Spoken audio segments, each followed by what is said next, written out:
Sterlite ஆலையை மீண்டும் திறக்கும்படி உச்சநீதிமன்றம் அளித்துள்ள தீர்ப்பு நமது உச்சந்தலையிலே விழுந்த இடியாக இருக்கிறது. இது மிகப்பெரிய வேதனையை, அதிர்ச்சியை தருகிறது.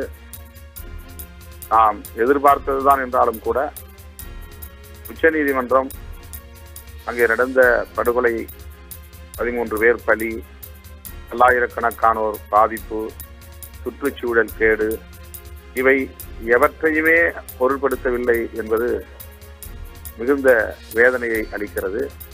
இந்த தீர்ப்பு மக்களுக்கு எதிரானது, கார்ப்பரேட் நிறுவனத்திற்கு ஆதரவானது. இதனை எந்த வகையிலும் நியாயப்படுத்த முடியாது, ஏற்க இயலாது. மக்களுடைய உணர்வுகளை நீதித்துறையினர் மதிக்கவில்லை என்பது இதிலிருந்து வெளிப்படுகிறது.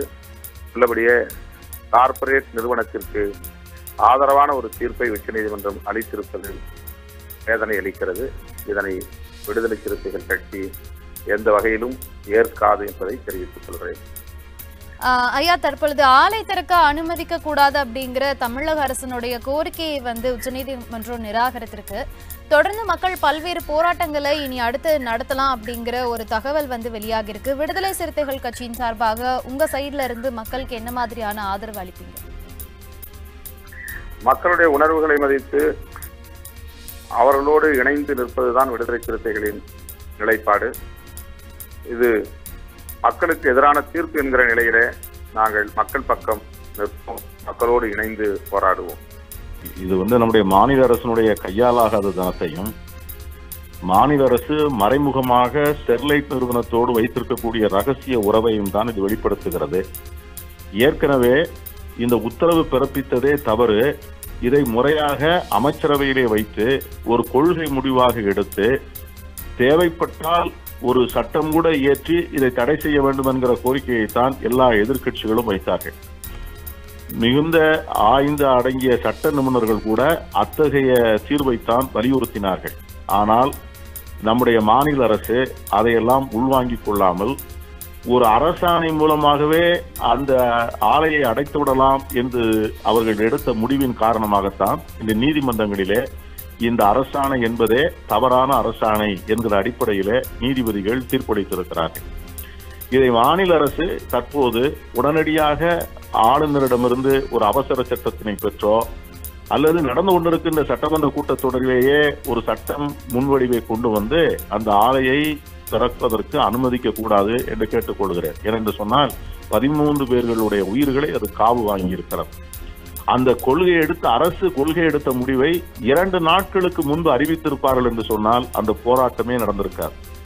ஆகவே 13 பேரை காவு வாங்கிய பிறகுதான் அந்த உத்தரவை பிறப்பிக்க வேண்டிய நிர்பந்தத்திற்கு மாநில அரசு தள்ளப்பட்டது. அப்படி சூழ்நிலை வந்தாலும் கூட எப்படியாவது அந்த ஆலை நிர்வாகத்திற்கு அனுசரணையாக இருக்க வேண்டும் என்கிற எண்ணம் அவர்களுக்கு இருப்பதின் காரணமாகத்தான் ஒரு சட்ட திருத்தத்தினுடைய அவசியத்தை வலியுறுத்தியும் கூட அவர்கள் நிறைவேற்ற முன்வராததற்கு காரணம். எனவே இந்த தீர்ப்புக்கான முழு பொறுப்பையும் நம்முடைய மாநில அரசு ஏற்றுக்கொள்ள வேண்டும். இனிமேலாவது அதை சரி செய்து அந்த ஆலையை நிரந்தரமாக மூடுவதற்கு வழிகாண வேண்டும்.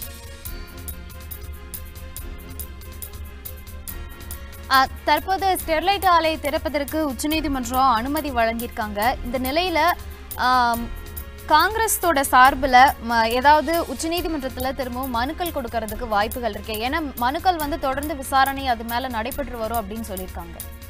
என்ன இருந்தாலும் இன்னைக்கு வேண்டியது நாளைக்கு இந்த உத்தரவினை பயன்படுத்தி கொண்டு ஸ்டெர்லைட் நிர்வாகம் உடனடியாக திறப்பதற்கு முயற்சி செய்யும்.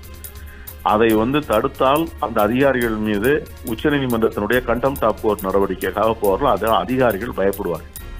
எனவே உடனடியாக ஒரு அவசர சட்டம் பிறப்பிப்பதன் மூலமாகத்தான் அதை மூட முடியும்.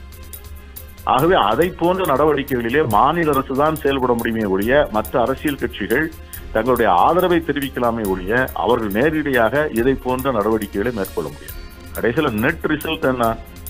எந்த தீர்ப்பு எப்படி இருந்தாலும் கூட இது சாதகமான சூழ்நிலை தானே. ஸ்டெர்லைட் ஆலைக்கு இது ஒரு சாதகமான சூழ்நிலை. இதை வைத்துக்கொண்டு அவர்கள் உடனடியாக அதை திறக்க முயற்சிப்பார்கள். அப்படி முயற்சிக்கின்ற போது அதை தடுப்பது எப்படி? ஒன்று, மாநில அரசு அந்த உச்சநீதிமன்றத்திலே வாதாடி அந்த தீர்ப்புக்கான தடை உத்தரவை பெற்றிருக்க வேண்டும். அதில் மாநில அரசு தவறிவிட்டது.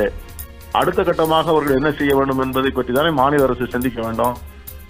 ஒரு அனைத்து கட்சி கூட்டத்தை கூட்டுங்கள். நீங்க உங்களுக்கு தெரியலன்னா எல்லாரிடம் கேளுங்கள், சட்ட நிபுணர்களை கலந்து ஆராய்ந்து பேசுங்கள். மாநில அரசு என்பது பழனிசாமிக்கும் பன்னீர்செல்வத்துக்கும் மட்டுமே உள்ள சொந்த சொத்தல்ல உள்ள, இது எல்லோருக்கும் இந்த தமிழ்நாட்டில் இருக்கிற 7 கோடி மக்களுக்கும் உள்ள பிரச்சனை தானே இது. ஆகவே அந்த அடிப்படையில் இதை அணுக வேண்டும். உச்சநீதிமன்றம் அளித்திருக்கக்கூடிய தீர்ப்பு மிகுந்த அதிர்ச்சி அளித்தது. மாநில அரசு ஏற்கனவே அரசாணை பிறப்பித்தது, அது நிற்காது, சட்ட ரீதியாக கொள்கை முடிவாக மேற்கொள்ள வேண்டும் என்று அரசியல் கட்சிகள் கூறிய கருத்தை செவிமடுத்து அரசு கேட்கவில்லை. உயர்நீதிமன்றம் சொன்ன கருத்தையும் அறிவுரைகளையும் மாநில அரசு கேட்கக்கூடிய விளைவாக இப்படிப்பட்ட விபரீதம் ஏற்பட்டிருக்கிறது. மாநில அரசு உடனடியாக சட்ட ரீதியான நடவடிக்கைகளை மேற்கொண்டு ஆலையை நிரந்தரமாக மூடுவதற்கு நடவடிக்கை எடுக்க வேண்டும். சட்டமன்ற கூட்டத்தில் இதற்கான ஒரு தீர்மானத்தை அரசு நிறைவேற்றுவதற்கு முன்வர வேண்டும். இல்லை என்றால் மீண்டும் ஒரு பதட்டமான நிலையும், மீண்டும் போராட்டங்கள் வெடிக்கக்கூடிய ஒரு மோசமான நிலையும், சட்டம் ஒழுங்கு பிரச்சனை ஏற்படக்கூடிய ஒரு பெரிய பிரச்சனைகள் ஏற்படுவதற்குமான வாய்ப்புகளை இது உருவாக்கும். உண்மை செய்திகளை உங்கள் கண்முன் கொண்டு வரும் காவிரி நியூஸின் யூடியூப் சேனலை சப்ஸ்கிரைப் செய்யுங்கள். நொடிக்கு நொடி நாட்டு நடப்புகளை தெரிந்து கொள்ள kaverinews.tv, Facebook, Instagram, Twitter போன்ற சமூக வலைதள பக்கங்களோடு எப்போதும் இணைந்திருங்கள்.